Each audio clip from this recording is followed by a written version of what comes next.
This is Andy Purewal for ID Boxing. I am here in London and over Zoom. I am joined by Mr. Dan Rafael. Dan, how are you? I'm doing a lot better than you, I guess. You've had a much busier day from the point of view of running around with this situation than I have, but I'm doing good. I'm glad to hear it. It has been a long day. Obviously, situation you are referring to is the bout between Chris Eubank Jr. and Conor Benn is no longer going ahead after the adverse finding in Conor Benn's Vada test. Just yeah, firstly, Dan, before we come on to your reaction to the fight being postponed, what was your reaction to hearing the news that Conor had an adverse finding in one of his Vada tests? Oh, disappointment. I mean, anytime you hear about an athlete that has a positive drug test, it's disappointing. Um, I rather like Conor Benn. I mean, I can't say I know him well, but I've interviewed him a couple of times. I've watched a lot of his fights. He comes off very well when you speak to him. He obviously has an exciting boxing style. He was the kind of guy, frankly, that was easy to root for. And so that kind of makes it worse when you feel like what you were seeing was not authentic because perhaps there was an issue in terms of the way he was performing was done, with performance enhancing drugs. And that's just an unfortunate situation, but it's disappointment. That's really the only way to say it. I feel bad for everybody that rooted for him. I feel bad for everybody that had tied themselves up emotionally in this fight.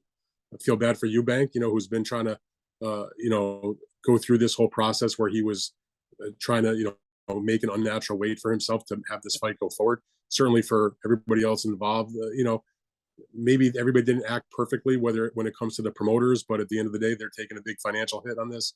Same thing goes with the DAZN. I feel bad for all the fans that had spent money to, they'll get their ticket money back.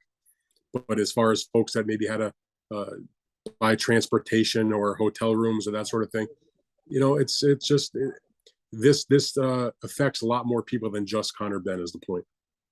Dan, what have you made of how the events have unfolded over the last 24 hours since the news broke yesterday morning? Well, it was a train wreck up until the point where they finally did the right thing and called off the fight. But everything else about it was it kind of stunk to high heaven, to tell you the truth. I mean, the fact that there had to be this much debate and conversation and legal threats and trying to thread the needle.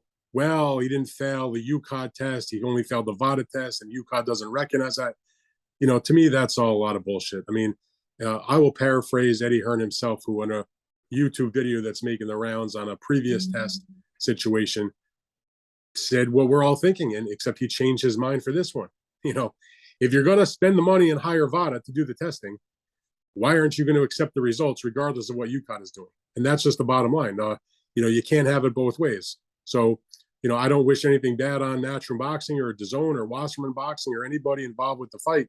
But when this happens, they really didn't have a choice but to call it off.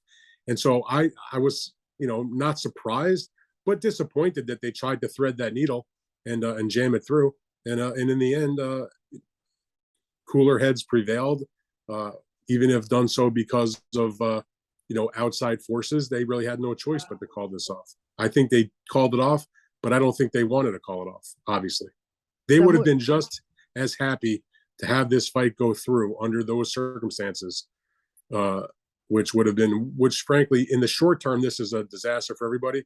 But in the long term, at least they did the right thing, and people will remember that. If that had gone through and taken place, I think there would have been a lot worse in the long run for everybody. Dan, one thing people have questioned is the test was supposedly done around the beginning of September. Results came back around a couple of weeks ago, so everybody knew about it then. And if it wasn't for the article that broke in the Daily Mail, would we have found out about the adverse finding? In your opinion, do you think that would have been the case? Do you believe we would have found out if it was not for that article that broke the news? I think that if the Daily Mail had not broken that story, the fight probably would have taken place. And as I have done in other places, props to the Daily Mail for doing that story and getting it right. People, they want to rail against the media a lot. I've been on the end of those negative comments many times, but in the end, the media serves as a watchdog. We are an extension of the public to shed light on things, to hold the powers that be to account. And that's exactly what happened in this case. And that's why the media is important, and independent media is important. And you can't let the powers that be push you around. Sometimes you got to take the heat, take the hit sometimes. It sucks when it's happening to you and you're in the middle of that. But, all credit to the Daily Mail for doing the right thing and getting that story out there. And as far as what you mentioned, as far as the dates go, my sources tell me that test, that sample, that urine, it was a urine sample, was provided to Vada by Conor Benn on September 1, and the test result came back on September 23rd. So everybody involved knew since September 23rd or 24th that he had this positive drug test for the banned substance. What was going on between the 23rd and Wednesday when that story was published, that would be interesting to hear from the different people involved what was going on, whether it's the promoters, the fighters, the British board. It's one thing if there's a little bit of daylight, a day or two, but that seemed like an awfully long time before they had to make a decision. It should never have gotten to the point where you're literally on the week of the fight, or the day before the press conference, where you're going to have to decide whether this fight's going to take place. This could have been nipped in the bud, on September 23rd or 24th, and it would have saved a lot of people a lot of agita, a lot of money, and a lot of aggravation. Dan, just listening to you talk about obviously going on the sample findings and when the results were released to the teams, with that knowledge, if they'd have found out then, how quickly could they have got a turnaround on the results for a B sample if they'd have opted to look into those results as well? Well, that's an interesting question, because it would have been awfully tight. I mean, I've got a lot of experience in writing about these things, and the B sample, if you're familiar with the way Vada does its business, every single time there's an adverse finding and that paperwork comes back, and I've seen that paperwork many times. I have written many stories on that and have received paperwork, from sources on a variety of failed tests over the years, including Tyson Fury's cocaine test, for one example. In any event, those paperwork sheets that the folks involved, the athlete and the promoter get, and the regulator get for the fights, tells you in that there's an adverse finding for whatever the substance is, and that the athlete has the right at their expense to have the B sample opened, and have a representative or have themselves present when the B sample is open. That is to make sure that there's no issues as far as somebody doing something to the sample that they don't see with their own eyes, to make sure it's done all on the up and up. And so, like you said, if the sample had come back on the 23rd, and then they had the right to have the B sample open, they would have to pretty much make an immediate assessment of whether they're going to do that. And then again, it's not like they just, walk into your hotel room and open up a sample. I mean, it has to go to a WADA accredited lab. I'm not sure where the closest one to London is. It's probably somewhere else in continental Europe.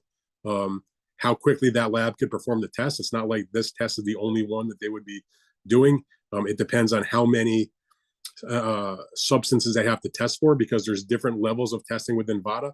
You can get a program that will test for X number of substances. You can get a more expensive version of the testing that will test for even more substances, etc. So it depends on all of that, how much they have to test for. And even if you do the maximum number, those tests don't all come back at the same time, because there's ones that are a little bit more intricate to conduct than others. It's not like it's not one test tests all, if you know what I mean. So it can take a couple of weeks, and sometimes even longer. So even on the 23rd, it would have been cutting it awfully close to be able to do that, particularly because Ben would have had to make that decision like instantaneously, practically, to have that tested. And again, having the B sample tested is important if you really feel like there's an issue. My experience in over 20 years of writing about drug test failures is that it doesn't happen that the B sample is different than the A sample. It's extremely unusual. I've used the analogy in other places, on Twitter the other day, for example, that the chances of the B sample in Conor's test being any different than his A sample are less than you being hit by lightning and winning the lottery in the same day. It's not going to happen. That B sample, I guarantee, is going to be exactly the same as what the A sample says, and let's say that it's going to be positive for clomiphene. Dan, one thing people have also brought up is obviously back in January, we saw Conor removed from the WBC rankings for failing to enroll in Vada for that. Will that start to maybe have people raise questions dating back to that? Do you have any knowledge as to kind of if there was any issues back then? Well, it just certainly makes it look bad, because the way the WBC works is they're the only sanctioning body out there that has a drug testing program. They call it the clean boxing program. I will defend the WBC in this respect. It's underfunded. When they have their athletes tested for the clean boxing program by Vada, which is the one that handles that testing, it is not as rigorous or as intricate as what the athletes have done when they sign up for a program that's made specifically for an event, where, you know, it starts, you know, however many months out of the fight and it goes all the way through the post fight. And it is truly random, and it can be any time of day or night. You have to tell everybody where you are at all times, etc. So with the WBC, they do the best that they can. And one of the things they do is to get to make the fighters eligible for their rankings is they require the athlete to sign up for the clean boxing program.